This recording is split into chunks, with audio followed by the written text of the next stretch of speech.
Pria ini sedang bersiap untuk memukul istrinya. Diperhatikan oleh Jack, seorang pejalan kaki. Awalnya dia berniat untuk memberi sebuah pelajaran kepada orang yang ikut campur dalam urusan orang lain itu. Tapi baru saja melihat sosok besar Jack, dia terlalu takut untuk melangkah maju lagi. Akhirnya dia memilih untuk meminta maaf. Aku tidak akan seperti itu lagi. Setelah mendengarkan, Jack membiarkannya pergi. Lalu masuk ke restoran. Tidak ada yang tahu siapa dia. Pada saat Jack hendak makan, dia melihat mobil polisi dikepung di semua sisi. Dia mengangkat kepalanya untuk mengamati pelanggan makan. Dia segera tahu polisi akan datang untuk menangkapnya. Jack dengan cepat menarik uang untuk membayar. Lalu letakkan tangannya di tempat orang lain paling mudah terlihat. Dengan kemampuan menebak dengan benar, ditambah pengalaman improvisasi yang tenang. Hal ini membuktikan ini bukan pertama kalinya dia menghadapi situasi seperti ini. Sebaliknya, dia secara aktif mengangkat tangannya untuk ditangkap polisi. Satu polisi menodongkan pistol ke Jack. Tapi dia tidak memprotes, akhirnya Jack dibawa ke kantor polisi. Sebenarnya pada pagi-pagi hari, ada kasus pembunuhan di kota ini. Korban terbungkus secarik karton. Tidak ada selongsong peluru yang ditemukan di TKP. Melalui pemeriksaan forensik, korban masih menunjukkan tanda-tanda dipukuli setelah kematian.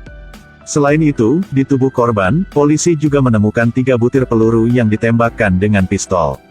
Menurut polisi, Jack dianggap memiliki kemampuan untuk melakukan kejahatan yang sesuai dengan petunjuk yang dikumpulkan. Secara kebetulan, dia baru saja muncul di kota hari ini. Jadi dalam hal ini, Jack adalah tersangka nomor 1. Dihadapkan dengan serangkaian pertanyaan dari polisi, dia tidak mengatakan sepatah kata pun. Polisi melakukan penggeledahan terhadapnya. Tidak ada yang tidak biasa kecuali medali dalam Perang Dunia II. Bahkan setelah pemeriksaan paspor, mereka hanya tahu nama asli pria ini adalah Jack. Selain itu, tidak ada informasi lain yang dapat diselidiki. Ketika polisi menemui sedang bingung, seorang inspektur bernama Finlay muncul dan membawa Jack ke ruang interogasi. Rupanya polisi tidak suka inspektur ini. Tapi masih harus keluar dari kamar. Di ruang interogasi Jack masih tidak mau membuka mulutnya. Membuat semua orang mengira dia tuli. Ketika polisi berencana untuk menguncinya di ruangan gelap untuk penyelidikan lebih lanjut, Jack akhirnya membuka mulutnya. Sebenarnya dia masih sedang berpikir. Dia juga mengatakan bahwa dia bukan pembunuhnya. Bahkan menunjukkan bahwa inspektur itu telah salah pikiran. Menurut Jack, ada 3 tersangka yang juga 3 pelaku dalam kasus ini. Dari petunjuk yang ditemukan polisi di tempat kejadian dapat diketahui bahwa pria bersenjata itu tidak meninggalkan cangkang.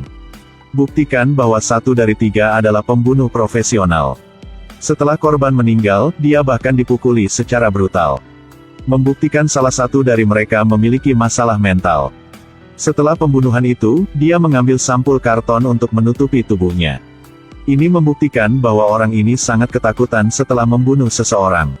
Selain itu, berdasarkan waktu dari saat si pembunuh mengambil tindakan hingga saat mayat itu ditemukan, maka korbannya pasti orang yang tinggi.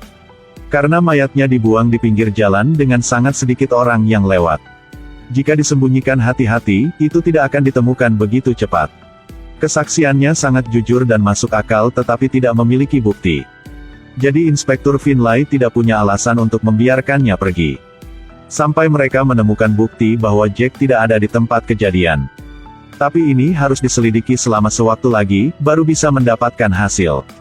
Polisi melakukan pencarian pemantauan lalu lintas ketika Jack tiba di kota.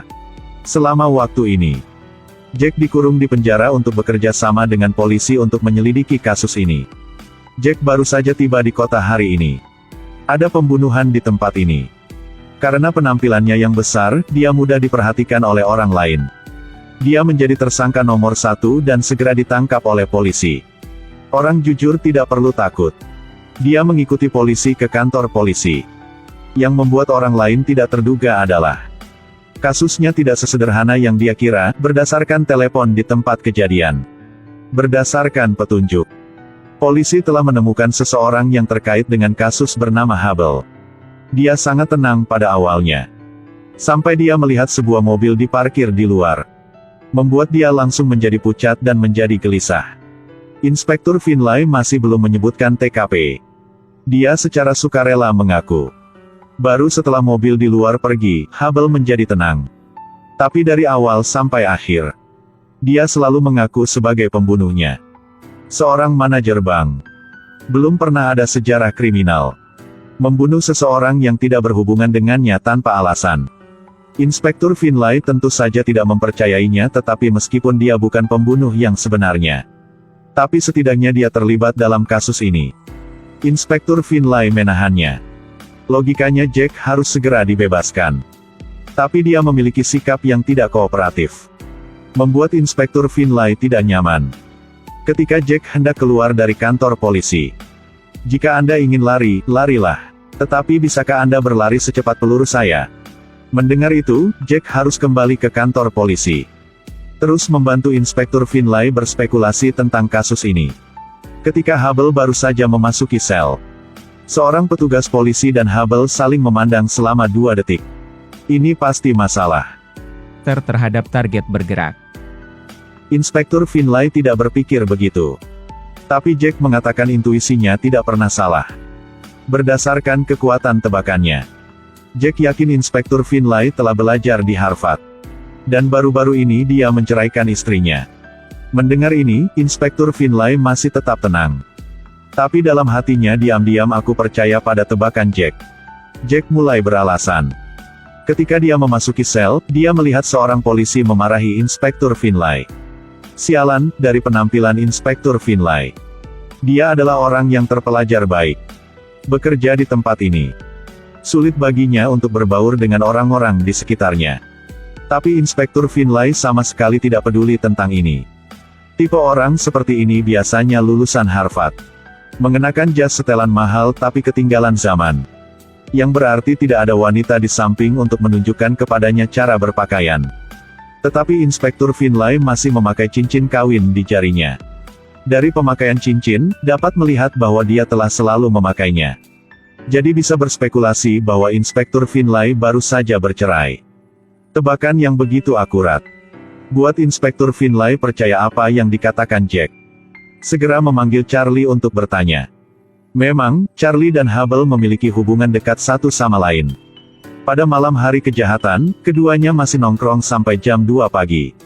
Mereka benar-benar tidak ada di tempat kejadian. Tentang hal nomor telepon Hubble. Mengapa itu muncul di bawah sol sepatu korban? Bagaimana dengan mengapa Hubble mengaku? Hanya dia yang tahu jelas. Sejak ini, Inspektur Finlay telah memberikan ide. Adalah menahan Hubble dan Jack selama seminggu. Biarkan dia dengan patuh mengaku. Itu juga harga yang harus dibayar Jack karena menyinggungnya. Untuk sementara Anda masih menjadi tersangka. Dibawa ke pusat penahanan dengan Hubble, tetapi keesokan paginya, Jack menemukan bahwa tempat mereka dikirim bukanlah pusat penahanan tetapi penjara. Para tahanan baru yang datang dengan sangat cepat diperhatikan oleh orang lain. Jack sepertinya tahu aturan di sini sangat jelas. Segera setelah dia tiba, dia naik ke tempat tidur atas untuk berbaring. Menghindari perawatan khusus dari tahanan lama. Kecantikan. Pria juga bisa menjadi bunga yang indah. Hari kedua Hubble berada di penjara, dia menjadi sasaran orang besar. Kakak laki-laki datang untuk mencoba sepatunya. Melihat Jack sedang berbaring di tempat tidur, dia tidak berani mengganggu. Hubble dengan patuh melepas sepatunya dan memberikannya padanya. Kakak masih ingin meminjam barang. Dia ingin kacamata Hubble. Dia tidak mau berdebat. Pada saat ini, sang kakak juga menyadari bahwa Hubble adalah seorang pelacur. Jadi dia telah membuat permintaan yang keterlaluan. Pada titik ini, Jack akhirnya tidak tahan lagi. Dia bangkit, lalu melompat ke bawah untuk berdiri di tengah, meskipun Jack terlihat besar. Tapi kakak tetap mempertahankan sikap bahwa dia tidak takut langit dan bumi. Saya hitung sampai 3. Jalang, kamu tahu siapa yang kamu bicarakan tidak ada sikap tidak takut langit dan bumi. Saya hitung sampai 3. 1. 2. Jack tidak mengatakan banyak kata, bahkan belum menghitung sampai 3. Dia menjatuhkan kakak laki-laki itu jatuh ke tempat tidur. Kamu masih berutang kacamata kepada kami. Memiliki teman sekamar yang begitu keren. Langsung membuat Hubble merasa jauh lebih aman. Kemanapun Jack pergi, dia semua mengikutinya. Itu juga alasan membuat Hubble berbicara datangnya. Dia diancam dan disuap oleh orang lain dengan uang, demi keselamatan keluarganya. Dia hanya bisa memilih untuk mengaku. Mereka tidak hanya membunuh keluarga saya, tetapi juga memotong testis saya, membuat saya makan. Jack tahu penjara bukanlah tempat yang aman. Dengan sangat cepat dia menemukan sesuatu yang tidak biasa. Jack adalah orang yang berhati-hati dan tegas. Dia membawa Hubble ke toilet. Benar saja, sekelompok tahanan juga masuk. Tapi kali ini sangat aneh. Target mereka telah berubah menjadi Jack yang aneh. Dia masih keren. Beri kamu kesempatan 3 detik. Aku hitung sampai 3. 1. Jack lebih keren kali ini. Belum menghitung sampai 2 bergegas memukul mereka. Adalah orang yang telah berjuang untuk waktu yang lama. Jack tidak takut dengan siapapun. Setiap tembakan pasti kuat.